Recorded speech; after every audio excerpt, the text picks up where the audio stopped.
We want to pay particular attention to the slope of our budget constraint, because as we're going to see, the slope of the budget constraint is going to have a number of useful, intuitive meanings.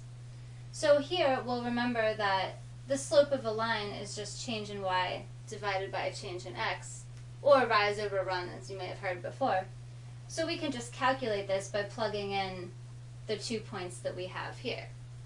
So if we calculate the slope in going from this point to this point, then our change in y is just final y minus initial y.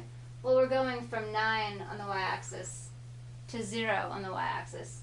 So that's just going to be a change of 0 minus 9. On the x-axis, we're going from 0 on the x-axis to 6 on the x-axis for a change of 6, or 6 minus 0, which gives us a slope of negative 9 over 6, or negative 3 over 2.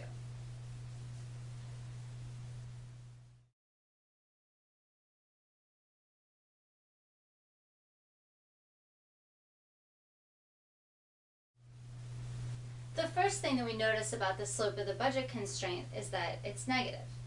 Mathematically, that shouldn't be surprising because we can see graphically that our budget constraint is tilting to the left, and we know that lines that tilt to the left have negative slope and lines that tilt to the right have positive slope.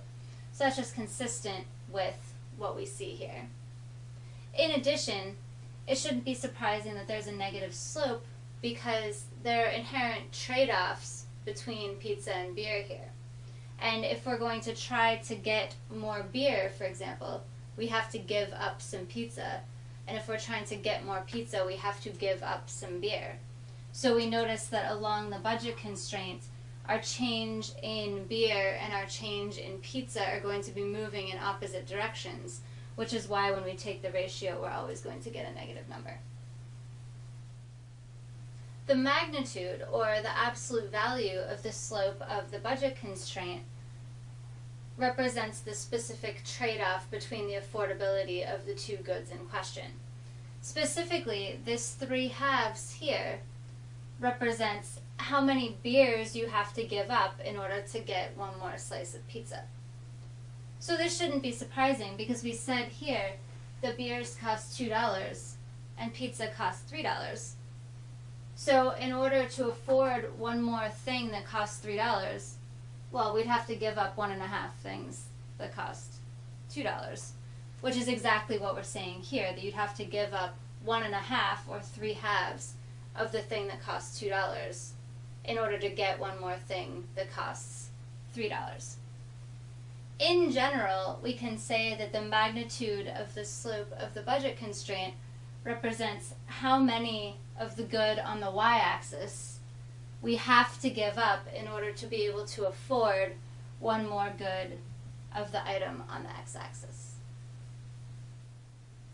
Because the slope of the budget constraint represents the trade-offs in terms of affordability of the two goods in question, we can also describe the slope of the budget constraint in terms of the ratio of the prices of the two goods in question.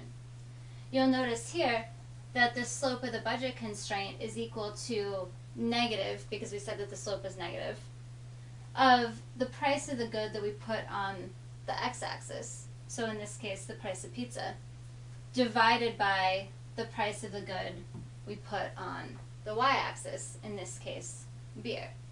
And we can see very simply that if the slope of our budget constraint is negative the price of pizza divided by the price of beer, well, the price of pizza was just 3, the price of beer was 2, so that gives us our negative 3 over 2, which is exactly what we saw when we calculated the budget constraint slope explicitly. One thing to note here that sometimes throws people off a little bit is we're so used to thinking about slopes as change in y over change in x. It's a little bit counterintuitive to see this as the price of the good on the x-axis divided by the price of the good on the y-axis. So you want to pay specific attention to this to make sure that you don't do it backwards.